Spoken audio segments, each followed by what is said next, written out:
নাগেরবাজারের MC garden road এলাকায় একটি school চালাতেন সুপর্ণা ধারা নামে বছর 57 এক মহিলা। কিন্তু গত 2024 নভেম্বরে স্কুল বন্ধ হয়ে যায়। তারপর থেকে খোঁজ মিলছিল না সুপর্ণা দেবীর। মাস 6 আগে স্থানীয়রা পচা গন্ধ পেয়ে নাগেরবাজার থানায় খবর দেন। পুলিশ এসে সুপর্ণা দেবীর বাড়িতে তল্লাশি অভিযান চালায়, কিন্তু কোনো দেহ উদ্ধার হয়নি। এরপরে এলাকাবাসীর ধারণা হয় স্বভাবগতভাবে সুপর্ণা দেবী হয়তো কোথাও ঘুরতে যান। এরপর শনিবার 19 জুলাই সুপর্ণা দেবীর এক বোন এসে নাগেরবাজার থানায় নিখোঁজ ডায়েরি করেন। শনিবার পুলিশের তরফে ফের একবার তল্লাশি অভিযান চালানো হলে আলমারির পাশে জামা কাপড়ের স্তূপের মধ্যে থেকে একটি কঙ্কালের হাত দেখতে পাওয়া যায়। এরপরই একটি কঙ্কাল উদ্ধার হয় সেখান থেকে। পুলিশ মেডিকেল পরীক্ষার মাধ্যমে কঙ্কালটি কার সেটি জানার চেষ্টা করছে। যদিও স্থানীয়দের অনুমান সেটি সুপর্ণা দেবীর কঙ্কালই হবে। এই ঘটনায় তীব্রভাবে চাঞ্চল্য ছড়িয়ে পড়েছে নাগেরবাজার এমসি গার্ডেন রোড এলাকায়। একই সঙ্গে প্রশ্ন উঠেছে, তাহলে প্রথমবার তল্লাশি চালানোর সময় পুলিশ কেন কঙ্কালটি দেখতে পেল না তা নিয়েও।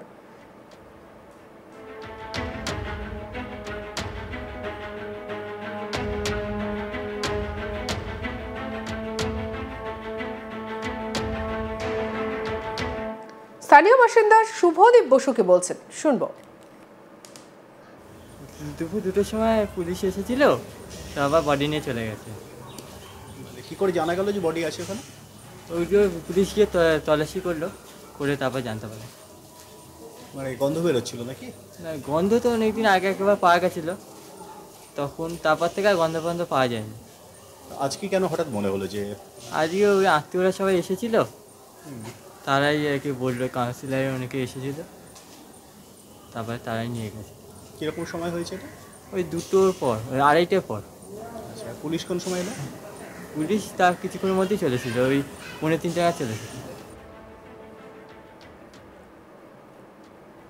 স্থানীয় বাসিন্দা মানস বসু কি বলছেন শুনবো তার কথা। অনেকদিন আগে একবার এই আমাদেরই মানে বর্দি, টাইরোটে বর্দি নামে পরিচিত, তার মেয়ে, ছোটো মেয়ে, অনেকদিন আগে একবার পাওয়া যাচ্ছিল না ওনাকে। উনি যে একা একা থাকতেন, ওপর থেকে জিনিসপত্র নিচে নামিয়ে দিতেন, সেই জিনিসগুলো ওপরে নিয়ে যাওয়া হয়, নিয়ে তিনি রান্নাবান্না করে খেতেন। তা মাস 6 আগে একবার কাউন্সিলরের উদ্যোগে এই বাড়িটার মধ্যে আমরা খোঁজাখুঁজি করে দেখেছিলাম, তাকে পাওয়া যায়নি। আমরা মনে করেছিলাম তিনি বাইরে কোথাও বেড়াতে গেছেন। মাঝে মাঝে উনি বাইরে বেড়াতে যেতেন। ওনার একটা আশ্রম আছে, এইটা যদি একটু দেখান ভালো হয়। রবিশঙ্করজি এখানে যেতেন, সেই কারণে আমরা ভেবেছিলাম হয়তো তিনি গেছেন। তারপরে কিছুদিন পরে এখন আবার আজকে সকালবেলার দিকে, দুপুরের দিকে হবে, তখন ওপরে যাওয়া হয়, ওপরে গিয়ে দেখা হয় তার কঙ্কাল নাকি কঙ্কালটা পড়ে আছে অনেকদিন আগে। অপর স্থানীয় বাসিন্দা বাচ্চু কি বলছেন শুনবো তার কথাও। আমি বাজার থেকে এলাম, বৃষ্টি হচ্ছিল, তারপরে রাজীব সেন আমাদের যে কাউন্সিলর দাদা রাজীব সেন শর্মা ওখানে ছিলেন, তারপর লেডিস পুলিশ, জেন্টস পুলিশ ছিল, তারপরে ওরা ওখানে অনেক লোকজন ছিল, সব কথাবার্তা বলছিল। একজন কি বললো যে এরা মারা গেছে মনে হয়, জন্য পুলিশ এসছে, তারপরে ভাঙচুর মনে হয় নিয়ে গেছে বের করিয়ে। আমি তো তখন বাড়ি চলে গেছি ভেতরে, যে আমি তারপরে খাওয়া দাওয়া করলাম, বৌমাকে বললাম মা আবার পুলিশ এসছে, পাড়া কাউন্সিলর এসছে, মনে হয় ভদ্রমহিলা মারা গেছে। কত নাগাদ হয়েছে? তখন ওই দুটো হবে না, খেতে বসেছি 2-2:30, আপনি সরে আসেন গাড়ি, ওই 2-2:30 হবে। এইখানে আমি দেখে তারপরে আমি খেয়ে দিয়ে শুয়ে পড়ে যাই। আমি বাজার নাগেরবাজারের এমসি গার্ডেন রোড এলাকায় একটি স্কুল চালাতেন সুপর্ণা ধারা নামে বছর 57 এক মহিলা। কিন্তু গত 2024 নভেম্বরে স্কুল বন্ধ হয়ে যায়। তারপর থেকে খোঁজ মিলছিল না সুপর্ণা দেবীর। মাস 6 আগে স্থানীয়রা পচা গন্ধ পেয়ে নাগেরবাজার থানায় খবর দেন। পুলিশ এসে সুপর্ণা দেবীর বাড়িতে তল্লাশি অভিযান চালায়, কিন্তু কোনো দেহ উদ্ধার হয়নি। এরপরে এলাকাবাসীর ধারণা হয় স্বভাবগতভাবে সুপর্ণা দেবী হয়তো কোথাও ঘুরতে গিয়েছেন।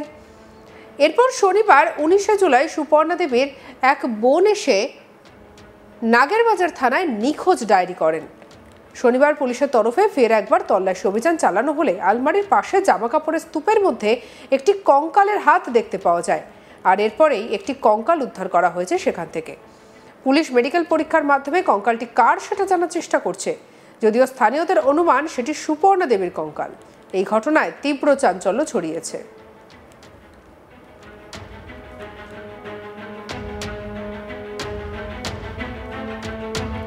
স্থানীয় বাসিন্দা শুভদীপ বসু কি বলছেন শুনবো আরো একবার।